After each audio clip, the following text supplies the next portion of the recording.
Hello praise the lord. చైనాకు సంబంధించిన Chinese communist party బైబిల్లోని కొన్ని పోర్షన్స్ని చైనీస్ గవర్నమెంట్కు అనుగుణంగా రాసుకుంటుంది. చైనా దేశంలో ఉన్న మతాలను చైనీస్ గవర్నమెంట్ కంట్రోల్లో ఉంచేందుకే ఇలా చేస్తుందని అమెరికా రిప్రజెంటేటివ్ అయిన మైక్ గలాగర్ పేర్కొన్నారు.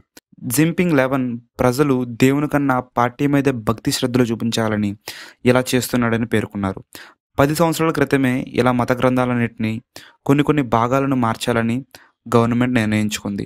వీటిలో చైనీస్ కమ్యూనిస్ట్ పార్టీ మార్చిన భాగాలు ఏంటంటే, లూకా సువార్త 8వ అధ్యాయంలో వ్యభిచారంలో పట్టుబడిన స్త్రీని పరిసయ్యులు శాస్త్రులు యేసయ్య వద్దకు తీసుకొచ్చి, ధర్మశాస్త్రం ప్రకారం వ్యభిచారంలో పట్టుబడిన స్త్రీని రాళ్లతో కొట్టి చంపాలి, మరి నీవేం చేస్తావని అడగగా, యేసుక్రీస్తు మీలో పాపం లేనివాడు మొట్టమొదటి రాయ ఆమె మీద వేయవలనని చెప్తారు. ఈ భాగాన్ని చైనీస్ కమ్యూనిస్ట్ పార్టీ యేసుక్రీస్తు కూడా శాస్త్రులు పరిసయ్యులతో పాటు ఆమె మీద రాళ్ళు వేసి చంపాడని మార్చారు.